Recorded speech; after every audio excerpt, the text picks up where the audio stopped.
The ERLC update is finally here. So if you remember previously, we had that building that was under construction, and it turns out the rumors are true. This is indeed a courthouse. So let's head inside. So in here we got a metal detector, and as you can see I got an alert because of the tools on me, but this is it. We got the front desk.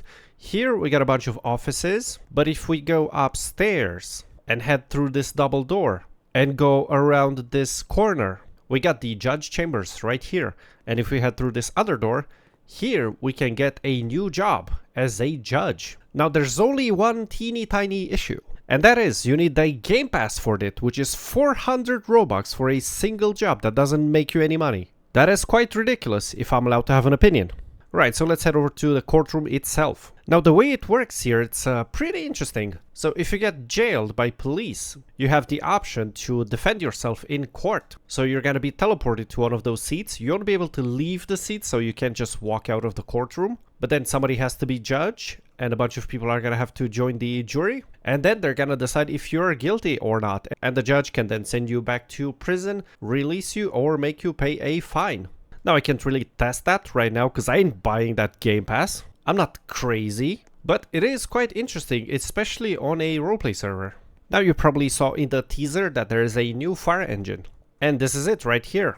So just like any new vehicle, it now has an interior, but this time we can also customize this. So if we go over here, we got the light bars, we got the classic one, we got the 3 mini light bars, but we can also have a rotary classic light bar for those 90s roleplay servers.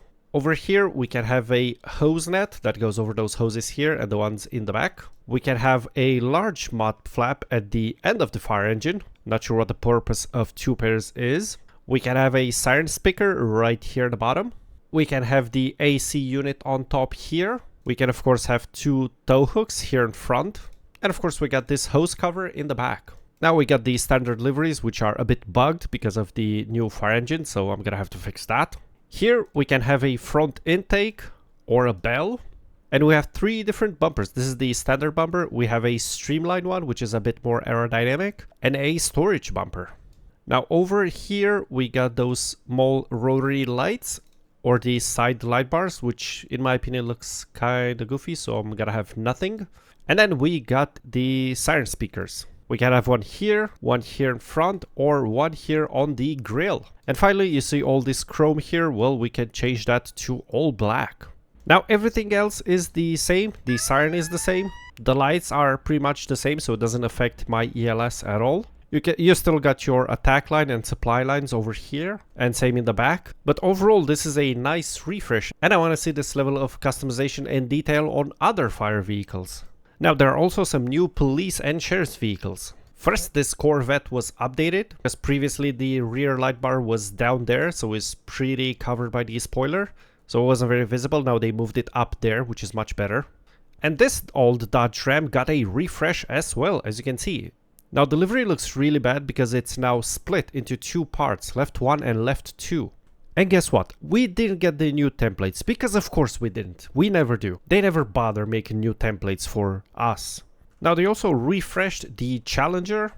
As you can see, the rear looks different, and now it has an interior just like the others.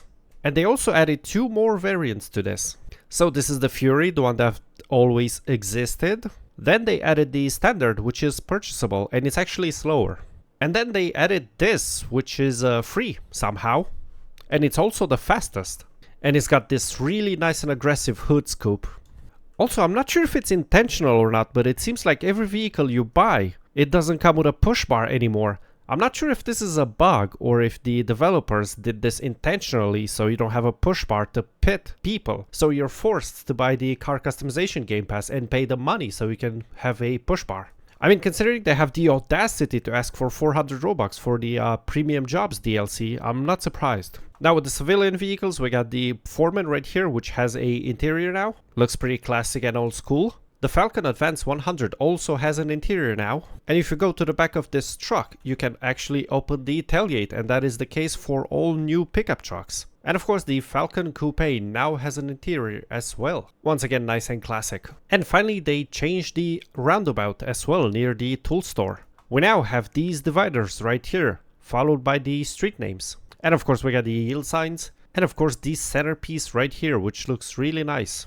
So yeah, that's about it for the new ERLC update. But let me know, did you buy the Premium Jobs Game Pass? Is it worth it? Do you regret that? Do you think the sun is going to explode and destroy the whole galaxy? Definitely let me know in the comments below.